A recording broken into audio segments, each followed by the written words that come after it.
এই মেঘটা নামতে পারছে না। আজকের এই মিছিল, ছোট্ট মিছিল, এটা প্রতীকী মিছিল ছিল। কোন সভা বা ভাষণ দেওয়ার জন্য আমরা এখানে আসিনি। কলকাতার যে মানুষ যারা চুপ করে থাকেন, সব দেখেন, চোখের সামনে ঘটে যায়, বলার ভাষা থাকে না, বলতে গেলে তাদের বাড়িতে ঢিল পড়ে, দোকান লুট হয়ে যায়, মামলার রাস্তায় বেরোতে পারেন না, তাদের মুখে ভাষা দেওয়ার জন্য আমরা রাস্তায় বেরিয়েছি।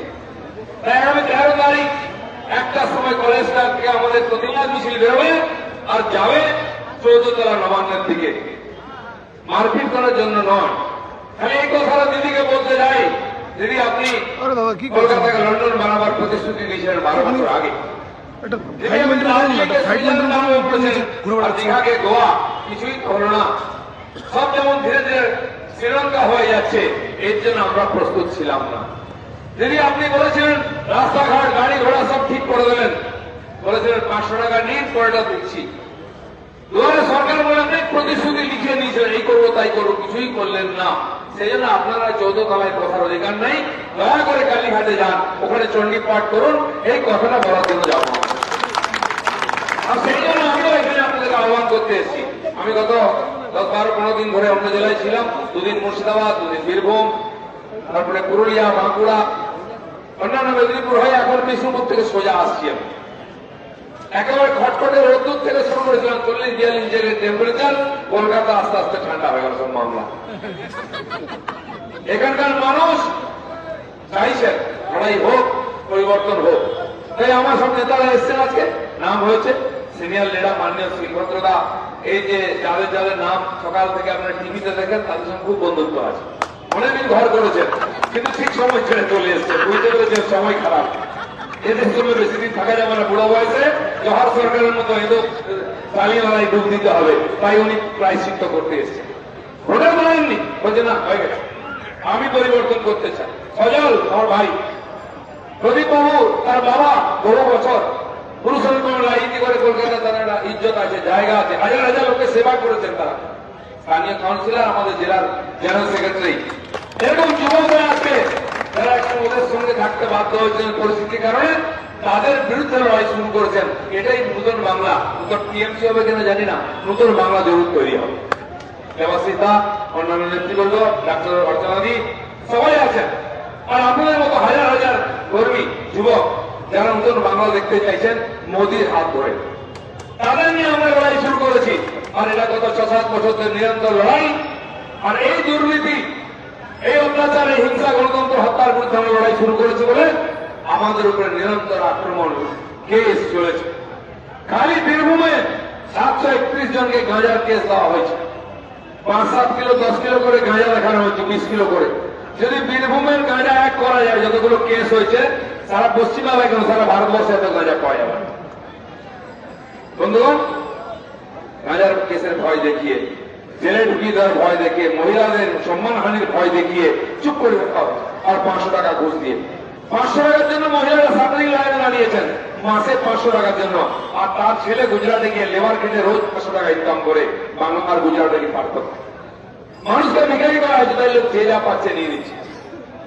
দিদিমণি, আপনার ভাইরা বলেছেন খালি আমাদের বাড়িতে কেন সিবিআই আছে, কেন ইডি আছে? আচ্ছা, পার্থবাবুর বাড়িতে 50 কোটি টাকা পাওয়া যাবে, তো সিবিআই ওখানে যাবে নাকি আমার বাড়ি যাবে? কেষ্টর বাড়িতে টাকা পাওয়া যাবে, তার চাল কলের মধ্যে 1 বস্তা চাল নেই, আর ধান নেই, 50 লাখ টাকার গাড়ি আছে, শোরুম তৈরি করেছে, তার বাড়ি যাবে নাকি? শ্রীভদ্রদার বাড়িতে সিবিআই যাবে? সিবিআই গন্ধ পেয়েছে, ইডি গন্ধ পেয়েছে, কোথায় টাকা? হাত মারছে খাটের তলা থেকে বান্ডিল বান্ডিল করেছে। দিদি খালি সকাল সকাল কাঁদেন, টাকা নাই, টাকা নাই। সেদিন সুভাষচন্দ্রের মূর্তি উদ্বোধন হল দিল্লিতে।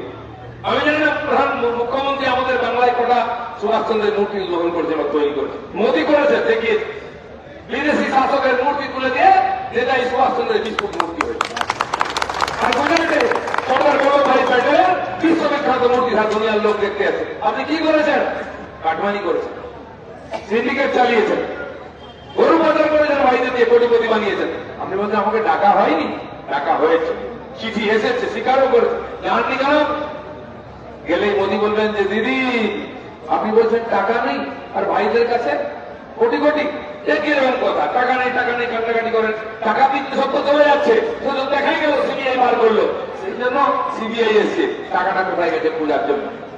আমি বলি দিদি হঠাৎ আপনার সিআইডি কেন জেগে উঠলো, কোথায় মালদায় গিয়ে টাকা বার করছে, এখানে টাকা বার করছে, কারণ দিদি জানেন সিবিআই যাবে তার আগে যা কিছু মাল পড়ি একটুখানি সরিয়ে রাখা যাবে, তাহলে সবই হাওয়া হয়ে যাবে। কি করে পার্টি দাঁড়াবে কি করে, তাই একটুখানি ভাগবাটা করে সরিয়ে রাখছেন, লাভ হবে না। এত টাকা আছে সিআইডি জানে, এত পাহারা দিচ্ছিল, আজকে বার করতে গেছে। আমি বলছি দিদি এই সিআইডি যদি 1-2 বছর আগে একটু অ্যাক্টিভ হতো, আপনার 2-1 ইঞ্চি সাইজ ফুট সাইজের ভাইকে ধরতো, তবু আমরা একটু বিশ্বাস করতাম যে হ্যাঁ কিছু হবে, কিছুই বলুন। তো মাত্র তাদের পুলিশকে আসতে হচ্ছে, রোজ ছাপা মাসে বস্তা বস্তা টাকা নিয়ে ট্রাকে করে চলে যাচ্ছে। আচ্ছা এই সিআইডি কি করে, গাঁজা খায়, ঘুমোয়, আমরা তো বুঝতে পারি না। হ্যাঁ সিআইডির গায়ে একটা আছে, সজল একটা কি করে তার বাড়ি দরজা ভেঙে ঢুকে গেছে, টাকা তুলে যাওয়ার জন্য আসছে। আপনারা কিচ্ছু করেন বাড়িতে সিআইডি পৌঁছে যাবে। আর যত বড় বড় ব্যবসায়ী যারা সাদা ব্যবসা করে তাদেরকে একটা কেস দিয়ে সিআইডি ঠান্ডা করে যায়, তোমার নামে এই কেস আছে, যাকে ছাড়ো কেসটা, তুমি এই সমস্ত অর্ডার নাও আর মাসে এত টাকা ছোট বাবুকে দেবে। এই সেটিং করছে সিবিআই। বহু ব্যবসায়ী আমাকে বলছেন, ওনারা বলছেন যে ব্যবসায়ীদের ভয় দেখা হচ্ছে, নিশ্চয়ই ভয় দেখাবে। কেউ যদি খাটের তলায় কালো টাকা রাখে তার গলার টিপে নিয়ে যাবে সিবিআই এবং জেলে ভরবে। সিবিআই ইডির এটাই কাজ আছে, ঠিক কাজ করছে এতদিনে। এটাই আমরা চাইছিলাম, আমরাও সমালোচনা করেছি, আমরাও নিয়াম প্যালেস আর ঘেরাও করেছি, কেন সিবিআই করছে না বলে। আজ শুরু হয়েছে, আর সিআইডি আজকে নাটক করছে। যেমন নিউ টাউনে ঢুকিয়ে থাকে, যা পুলিশ এসে গুলি মেরে তুলে নিয়ে যায়, সিআইডি কি করে কেন জানতে পারে না। গুজরাট থেকে নার্কোটিক্স থেকে পুলিশ এসে এখানে 40 কিলো ড্রাগ 200 কোটি টাকার ড্রাগ ধরে নিয়ে যাচ্ছে, কেন সিআইডি জানতে পারে না। মিজোরামের টেররিস্ট লুকিয়ে থাকছে, আসামের টেররিস্ট লুকিয়ে থাকছে, কোথায় লুকোচ্ছে? ডায়মন্ড হারবার থেকে Khokababur diamond Harbour model terrorist তৈরি করার জায়গা, ফ্যাক্টরি তৈরি। এখানকার টেররিস্ট দিয়ে সারা দেশে ভ্রমণ করছে, বম বানাচ্ছে, বম আর টেররিস্ট তৈরি করার ট্রেনিং দিচ্ছে, মাদ্রাসা শিক্ষক হচ্ছে। সেইটা ধরতে যদি সিবিআই আসে কষ্ট হয় কেন? নতুন থিসিস দিচ্ছেন বকি হাকিম, কালো টাকা ধরে নাকি বাংলার অর্থনীতি ভেঙে যাবে। বাহ কি অর্থনীতি বানিয়েছেন কালো টাকার উপর দিয়ে। তাই বেশিরভাগ টিএমসির গাড়ি, টিএমসি নেতাদের কালো কালো স্কর্পিও দেখি আমি বুঝতে পারি না গাড়ির লোক কালো কেন। আমাদের দেখুন সব সাদা, মহানো সাদা, টাকাও সাদা। আর টিএমসির টাকা আসছে কয়লার থেকে, পুরো কালো, গাড়ির রঙ তো কালোই হবে। অনেক নেতা আবার কালো জামা কাপড় করেও যায়, কালোর প্রতি এত টান কেন? কারণ পুরো ব্যাপারটাই কালো। তাই দিদি চিন্তা করবেন না। দিদি বলতে পারে ঘুম হচ্ছে না, কেন ঘুম হচ্ছে না? যখন ছেলেরা বছরের পর বছর ধর্মতলায় বসে ধর্ণা দিয়েছে, এসএসসি পাস করা, টেট পাস করা ছেলেরা, তাদের চাকরি কথা নেবেন, তার বাপ মা গয়না বিক্রি করে মেয়ের বিয়ের জন্য জমানো টাকা দিয়ে তাকে পড়িয়েছে, জমি বন্ধক দিয়ে পড়িয়েছে, সে ছেলে পাস করেছে, রাস্তা ধারে বসে আপনি বছরের পর বছর, তখন আপনি বুঝতে পেরেছেন। যখন আমাদের কর্মীদের গ্রামে গঞ্জে মেরে কাছে টাঙিয়ে দিয়েছে, বস্তায় ফেলে পুকুরে ফেলে দিয়েছে, নদীর কালে ফেলে দিয়েছে, নজন কর্মীকে হত্যা করেছে, আমরা দিনের পর দিন থানায় গিয়ে হত্যা দিয়েছি, চিৎকার শুনে থানা করেছি, মিছিল করেছি, আপনি নিশ্চিন্তে ঘুমিয়েছেন। যখন পঞ্চায়েত ভোট লুট করেছে, আপনার ভাইরা নমিনেশন করতে দেয়নি, আপনার পুলিশ ডান্ডা নিয়ে দাঁড়িয়ে আছে, গুন্ডাদের সঙ্গে গুন্ডা আর পুলিশ হাতের ডান্ডা একসঙ্গে মিছিল করছে, সে ছবি এখন আছে। যখন কলকাতার পরে দুবার 15 সালে আর 22 সালে কর্পোরেশন ইলেকশনে ভোট লুট হয়ে গেল, ভাইরা ড্যাং ড্যাং করে জিতে গেল, আপনার কষ্ট হয়নি? গণতন্ত্র হত্যা করা হয়েছে, তখন আপনি নিশ্চিন্তে ঘুমিয়েছেন। আজ কেন ঘুম ভেঙে যাচ্ছে? আপনার কোলের ভাইটি যে 550 কোটি টাকার মালিক, তিনি এখন জেলে আছেন। যিনি বাড়ির পর বাড়ি করে এসি লাগিয়েছেন নিশ্চিন্তে ঘুমবেন বলে, তার ঘুম হচ্ছে না, কারণ কংক্রিটের বিছানা আর ইটের বালিশে ঘুমতে হচ্ছে। তাই আপনার ঘুম হচ্ছে না, কারণ ভাইয়ের ঘুম হচ্ছে না। এই যে আপনি নিজেরা পরে করেছেন, সাধারণ মানুষকে মানুষ মনে করেনি, 500 টাকা ঘুষ দিয়ে মহিলাদের রেপ করার অধিকার নিয়ে দিচ্ছেন আপনারা। রেপ হচ্ছে, জেলে জেলে রেপ হচ্ছে, পুলিশ এফআইআর করতে নেন। বাচ্চা ছেলেরা তুলে নিয়ে চলে যাচ্ছে, খুন করে দিচ্ছে, পুলিশ এফআইআরটা করতে নেন। 10 দিন ডেড বডি পড়ে আছে, পুলিশ পাত্তাই দিচ্ছে না। ও কোথাও গেছে, ফিরে আসবে। আরে আহমদ তোর বেটা, তোর ছেলে যদি চলে যায়, তোর দিদি মেয়ে চলে যায় 10 দিন, আর মুখ না মা বাপ এমন হয় মাউদের মনে। পুলিশের সেন্সিটিভিটি নাই। এই নেতা মন্ত্রীদের সামান্য মনে মানবিকতা নাই। আর আমাদের একজন মোটা পুরুষ কালো করে এমপি আছেন, মাঝে মধ্যে আমাদের চামড়া ছাড়াবেন বলে, জুতো বলে ছিঁড়ে গেছে তাই বিজেপি লোকেদের পিঠের চামড়ায় জুতো বানান। আমি জিজ্ঞেস করতে চাই, আপনি বারবার এমপি যেতেন, হ্যাঁ আপনি কলেজে পড়িয়েছেন, প্রফেসর, এত বড় এমপি, আপনার ওখান থেকে দুটো বাচ্চা ছেলেকে তুলে নিয়ে খুন করে দেওয়া হলো, আপনি এমপি হিসেবে কোনো দায়িত্ব নেই? আপনি ছাড় দিচ্ছেন। আপনার ছাল যখন ছাড়বেন, ছাড়বেন আর পুনঃ মাখিয়ে দেবে, তখন কি হবে? সেই জন্য সময় খুব খারাপ আছে। যত বয়স্ক নেতা তত উল্টো পাল্টা বলছে। যখন মানুষের হার সামনে চলে আসে, মৃত্যু সামনে চলে আসে, ক্ষমতা যাওয়ার ভয় হয়, মানুষের কথাবার্তা বিগড়ে যায়। আমি সেদিন একটা সভাতে বলেছিলাম, এই পার্টিটা বস্তির পার্টি, এদের কালচার হচ্ছে বস্তির কালচার। কষ্ট হয়েছে, বলছেন তিনি কবে বস্তির পার্টি বলছেন। আমি কলকাতার বুকে দাঁড়িয়ে বলছি, তুমি বস্তিতে থাকো, তোমার কালচার বস্তির, তোমার ভাষা বস্তির, তুমি বস্তির পার্টি, বস্তির পার্টির নেতা তুমি। শিশির বাবুর মতো একজন বরিষ্ঠ নেতা, আমার নেতা নয় তিনি, তিনি বিজেপি করেননি এখন, তিনি কংগ্রেসের নেতা। তার বাবা স্বাধীনতা সংগ্রামী, তার ছেলেরা পার্টিতে আছে, তার পার্টিতেই ছিল, তার সাথে কি শব্দ ব্যবহার করা হচ্ছে? মিউনিসিপ্যালিটি ইলেকশনে তিনি ভোট দিতে গেছেন, তাকে ধাক্কাধাক্কি করা হয়েছে। কোথায় গেল ইজ্জত? কাউকে সম্মান করে না। এক একজন সিনিয়র নেতা, সে যে পার্টিরই হোক, এই বাংলায় বহু বছর তারা রাজনীতি করেছেন, সিপিএম, কংগ্রেস, টিএমসি, বিজেপি যাই হোক, তার প্রতি সম্মান থাকা উচিত। শুভেন্দু আমাদের নেতা, কাল পর্যন্ত তোমাদের পার্টিতে ছিলেন, মন্ত্রী ছিলেন, এমএলএ ছিলেন, এমপি ছিলেন, কাউন্সিলর ছিলেন, আজ পার্টি চেঞ্জ করে দিল, তার কোনো মান সম্মান নেই। তাকে কি বলা হচ্ছে? তুই তো বলি করা হচ্ছে। এই কালচার বাংলার কালচার নয়। এই করে এগিয়ে বাংলা হবে না।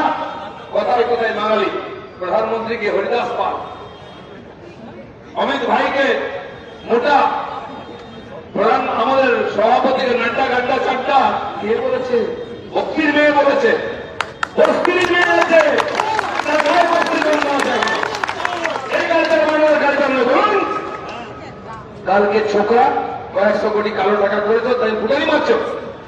আরে কালকে লালুর মতো সারা জীবন জেলে যাবে। অনেক গুন্ডা দেখেছি, শাহাবুদ্দিনের নাম শুনেছি, 15 করে জেলে ভাত খাচ্ছে। 56টা গাড়ির কনভয় যেত, এসপি দাঁড়িয়ে দেখতো, হিম্মত না আটকাবার। যখন যে জমিটা পছন্দ হতো, যে বাড়ির মেয়ে পছন্দ হতো, তুলে নিয়ে আসতো। সে 15 বছর ভাত খাচ্ছে, তার নাম কেউ নেয় না। আনসারি ভাইরা কোথায়? আজম খান কোথায়? সবে হয়েছে। আর দিদি বলছেন আমার ভাই বীরের মতো ফিরে আসে। যেখানে ঢুকেছে ওখান থেকে ফেরা খুব মুশকিল।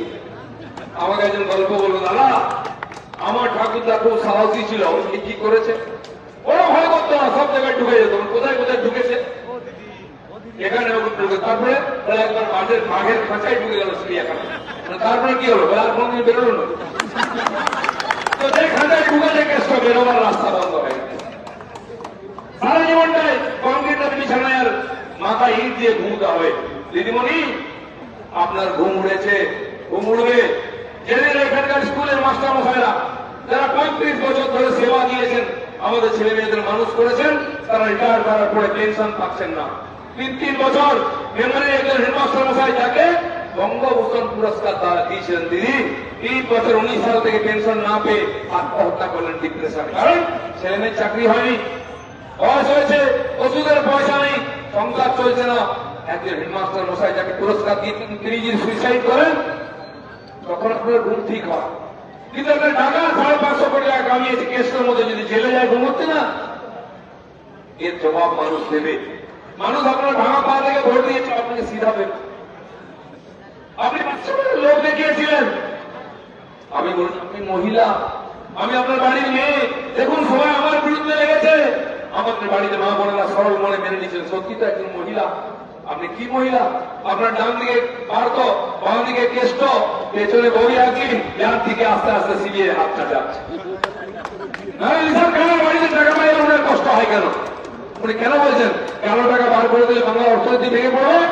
কোথার থেকে টিকিট নিয়েছেন? ইকোনমিক্সে ভুল করে অমর্তবাবুকে দেওয়া হয়ে গেছে আগে, না ওটাই ওনার পাওয়া ছিল। বন্ধুগণ, আপনার মানুষের মর্যাদা নষ্ট করেছেন, মান সম্মান গেছে, মা বোনের ইজ্জত দিতে আমাদের মাথা নত করতে। পার্লামেন্টে যখন যাই, তখন ধরা হচ্ছে পার্থবাবুকে, তখন আমাকে বললেন, ক্যা দাদা क्या झूठ बोलते हैं आप लोग? क्या झूठ बोलते हैं? पैसा नहीं है मंडल में, है टीवी में। हमारी बात तो सही, हम सोचा भी नहीं कभी कि एक मंत्री के घर में इतना पैसा मिलेगा। তারপরে একের পর এক কালকে নিসার খান টাকা গেছে বলে কষ্ট পাননি, পার্থবাবুর রেকর্ডটা ভাঙতে পারেননি বলে খুব কষ্ট পেয়েছেন। মাত্র 18 কোটি টাকা আছে, 50-60 কোটি পাওয়া উচিত মানে হবে। অনেক লোক আছে রেকর্ড ভাঙার জন্য। দিদিমণি 12 বছর কি করেছেন, এক একজন লোককে, কে মুরগি কাটতো সে আজ কোটি টাকার মালিক, বড় বড় বাড়ির মালিক। কে সাইকেল চুরি করতো, কে কয়লা ভাঙতো, কে বাড়ি কাটতো, 100 দিনের কাজ করতো, তারা আছে কোটি কোটি টাকার মালিক। ভাদু শেখ, আনারুল শেখ, বুলবুল মন্ডল, বিদ্যুৎ গায়েন, আনারুল সেগল কোথা থেকে এলো? কে এরা? 2-4-10 বছর তার নাম জানতো না কেউ, তারা আজকে চর্চিত নাম, মিডিয়াতে এদের নাম শুনতে হয়। এগুলো হচ্ছে দিদির দেন এগিয়ে বাংলা। এই জিনিস দিদি তৈরি করেছেন। Doctor, engineer, professor, scientist, is IPS তৈরি করতে পারেননি। আজ আইএস আইপিএস এর বাংলায় নিয়োগ হয় দক্ষিণ ভারতে, নয় উত্তর ভারতে আসবে, পশ্চিমবাংলা থেকে নাই। বাঙালি বলেন না, একজন বাঙালিকে চিফ সেক্রেটারি বানিয়েছিলেন জোর করে। তার শেষ জীবনটা কিভাবে কেটেছে, তিনি এখন কোথায় আছেন জানেন? যিনি বগলে পাইয়ে রাউন্ডে হাঁটতে হাঁটতে পিছনে যেতেন, তিনি কোথায়? তিনি দিদির কথায় প্রধানমন্ত্রীকে অপমান করেছিলেন, তিনি হারিয়ে গেছেন। বাঙালির মানবর্ধন আপনার চেয়ে কেউ বেশি করতে পারেনি। মরে গেলেও ছাড়ে না। সিদ্ধার্থ শঙ্কর রায় মুখ্যমন্ত্রী ছিলেন, তার ডেড বডি নিয়ে আপনি রাজনীতি করেছেন, হাইজ্যাক করেছেন। এখন যারা সিনিয়র বেঁচে আছেন, পুরনো কংগ্রেসি, কেউ টিএমসি, কেউ কংগ্রেসি, তার মধ্যেও ভয় পাচ্ছেন, কি জানি ডেড বডিটা নিয়ে দিদি কি করবে, কোথায় নিয়ে যাবে, শান্তি যাতেও দেবে না, ঘোরাবে সারা কলকাতা ভোটের জন্য। এরকম জঘন্য রাজনীতি বাংলার লোক দেখেনি, যেটা আপনি উপহার দিয়েছেন। আপনার ভাষা, আপনার চালচলন, আপনার মিথ্যাচার, আপনার পরিবারের লোকের টাকা 35-36টা প্লট, আপনার পরিবারের লোক। খোকাবাবু বলছেন আমরা গরিব লোকের পার্টি। আচ্ছা, বিরিয়ানির প্যাকেট নিয়ে মিটিং হচ্ছে, ডিম ভাতের মিটিং হচ্ছে, গরিবের পার্টি। আমরা কি আপনাকে বলেছি কালকে যে 13 ডিম ভাত খাও? কেউ বলেছে বিরিয়ানি খাবো? খোকা খাওয়া লোক হয়ে গেছে, কথাটা হেসে ঠিক সামনে বলো। ডিম ভাতের পার্টি, বিরিয়ানির পার্টি, সে হচ্ছে গরিবের পার্টি। দিদিমণি সাহেব কি শিক্ষা দিয়েছেন? ইন্ডোর স্টেডিয়ামে চুরি করবেন না কেউ বলেনি, কাঁদমানি খাবেন না, সিন্ডিকেট চালাবেন না, কাউকে বলেননি। কি বলেছেন? সাধারণ ফোনে কথা বলবেন না, সব টেপ করে নেন। কিসে কথা বলতে বলেছে? ফেস টাইমে কথা বলুন। কয়জন ফেস টাইম ব্যবহার করেন? কয়জন ফেস টাইম জানেন? 10% লোক জানেন ফেস টাইম কি। অ্যাপলের ফোন যার কমসে কম দাম 50,000 টাকা, 1,00,000-1.5 লাখ একটা ফোনের দাম। আর আমরা দোকানটা জমি কিনে বাড়ি করে নেব, এটাও ঠিক, সজলদা ঠিক করেছে। আর আমার অভিজ্ঞতা আছে, আপনি দেখবেন এখানে 10-20টা টিএমসির নেতা যদি কোথাও বসে চা খান, যদি মিটিং করে, উঠে যাও আপনার গিয়ে দেখবেন 2-1টা বান্ডিল পড়ে থাকে, এত টাকা রাখার জায়গা নেই। তাই যে খোকা বাবু আপনি গরিবের পেট তুলবেন না, ঘোড়া আসতো, দাঁড়ায় আসতো, কুত্তায় হাসছে এখন কথা শুনে। দিদিমণি ফেস টাইমে কথা বলতে বলছেন, মানে পঞ্চায়েত থেকে পার্লামেন্ট সব সদস্যদের কাছে অ্যাপেলের ফোন আছে। নাম্বার আছে কেন? টিএমসি লোকেরা কিনছে। তাই বন্ধুগণ, এরা অনেক ধোকা দিয়েছে, অনেক মিথ্যা করেছে, বারবার জিতিয়ে দিয়েছি আমরা যে হ্যাঁ কিছু ভালো করবে, গরিবের মর্ম বুঝে। গরিব হলেই গরিবের মর্ম বোঝে না, মনটা বড় করতে হয়। আপনি বস্তিতে জন্মে মুখ্যমন্ত্রী হয়েছেন, মনটা বস্তির মতোই আছে। নরেন্দ্র মোদী গরিবের বাড়িতে জন্মেছেন, চাওয়ালার বাড়িতে চা বিক্রি করেছেন, মনটা কিন্তু আকাশে, মাথার আকাশে, ফর্স মাটিতে আছে। ভারতের নয়, সারা বিশ্বের গরিব মানুষ আজকে মোদীর দিকে তাকিয়ে আছে। শ্রীলঙ্কাতে খাবার নাই, তেল নাই, পেট্রোল নাই, দুধ নাই, মোদীজি জিন্দাবাদ। পাকিস্তান খাবার দাবার নেই, প্রধানমন্ত্রী বলছেন মোদী পারবে বাঁচাতে। আফগানিস্তানে গম নেই, 50,000 ট্রাক গম পাঠাচ্ছেন মোদীজি আফগানিস্তানে আমাদের ভাইদের জন্য, যেখানে দুর্যোধনের মামাবাড়ি, গান্ধারীর বাপের বাড়ি ছিল এক সময় গান্ধার, সেইখানে হতে পারে তালিবান রাজ চলছে, কিন্তু মানুষগুলো আমাদের আত্মীয়। নেপাল, বাংলাদেশ, সবার হাহাকার চলছে, দুর্ভিক্ষ চলছে, ইউরোপে বৃষ্টি নাই, সেখানে চাল গম পাঠাতে হবে। তাই দিন রাত আমাদের চাষিরা পরিশ্রম করছেন। 2.5 বছর ধরে 80 কোটি লোককে ফ্রি রেশন দেওয়ার পরেও ভাড়ার শূন্য হয়নি। কারণ মোদীজির হাতই এমন, হাত দিলেই সোনা, হাত দিলেই সোনা, হাত দিলেই চাল ডাল। মোদীজি 5 কিলো চাল পাঠান, দিদির এখানে এসে 3 কিলো হয়ে যায়, আমাদের গরিব লোকের 3 কিলো পায়। 1 কিলো করে ডাল দিয়েছিলেন। শিলভদ্রদা বললেন তার বন্ধু আছে একজন উত্তর চব্বিশ পরগনায় চাল চোর মন্ত্রী, তিনি চালটাই খেয়ে নিলেন। কেউ চাল ওসব পেয়েছেন, ডালটা কেউ ডাল পায়নি। আমি গ্রামেগঞ্জে জিজ্ঞেস করছি, আদিবাসী লোক গরিব, বলছে 3 কিলো চাল পাই, আটা তো পেলই না। লুট, গরিব মানুষের পেটে হাত মেরেছ, কপালে কষ্ট আছে, জেলের ভাতটা সারা শেষ জীবন খেতে হবে। তাই বন্ধুগণ, যে নরেন্দ্র মোদী রোজ নতুন নতুন ইতিহাস তৈরি করছে, রেকর্ড করছে, বিস্তার তৈরি হচ্ছে। আমাদের লোকসভা, রাজ্যসভা, সরকারি কেন্দ্র সরকার সব অফিস ওখানে হবে, স্টেজে উদ্বোধন হলো। সেখানে সিংহ লাগানো হয়েছে। সিংহের দাঁত দেখে এদের দিলে চমকে গেছে, সিংহের মুখে এরম কেন ওরম কেন? আরে এটা মোদীর সিংহ, মনমোহন সিং এর সিংহ নয়। দাঁত দেখাবে না, দাঁত দেখাবে, জীবও দেখাবে, তারা দুনিয়াকে চমকাবে। তোমাদের তো প্যান্ট ভিজে যাবেই, কারণ যা লুটপাট করেছে আগামী দিনে হিসাব দিতে হবে। রাজপথকে পাল্টে কর্তব্যপথ তৈরি হচ্ছে, রকেট তৈরি হচ্ছে, মিসাইল তৈরি হচ্ছে, জাহাজ বিক্রান্ত তৈরি হল। সারা দুনিয়াকে বোঝাবার জন্য যে হ্যাঁ বিমানবাহী জাহাজ তৈরি করেছেন, নিজের প্রযুক্তিতে আমাদের ইঞ্জিনিয়াররা, সায়েন্টিস্টরা করেছেন। রোজ নতুন নতুন আবিষ্কার হচ্ছে। আর দিদি কি করছেন? দিদির ভাইরা ফ্ল্যাট কিনছে, কিসের জন্য? বান্ডিল টাকার জন্য। মোদী এখন ঐতিহাসিক নির্মাণ করছেন দুনিয়ার সামনে। দিদি ভাইরা ফ্ল্যাটে ভরিয়ে দিচ্ছে, টাকা ভরিয়ে দিচ্ছে, ফ্ল্যাটের পর ফ্ল্যাট, টাকার পর টাকা। বন্ধুগণ, কালকে যে টাকা ধরা পড়েছে সেটা স্কুলের টাকা নয়, নতুন খেলা এসেছে। সাইবার ক্রাইম এমনি ভাবে চলছে, সেই টাকার কোন হিসাব নেই, কতজন ভাগ পায়, অনেকের হাত আছে ওখানে জানা যাবে। তাই অনেকে চিৎকার করতে আরম্ভ করেছেন, ঠাকুর ঘরে কে? আমি কলা খাইনি। তোমাকে জিজ্ঞেস করিনি তুমি কলা শিখেছো কেন? বলছো কেন? ডাল মে কুছ কালা হ্যায়।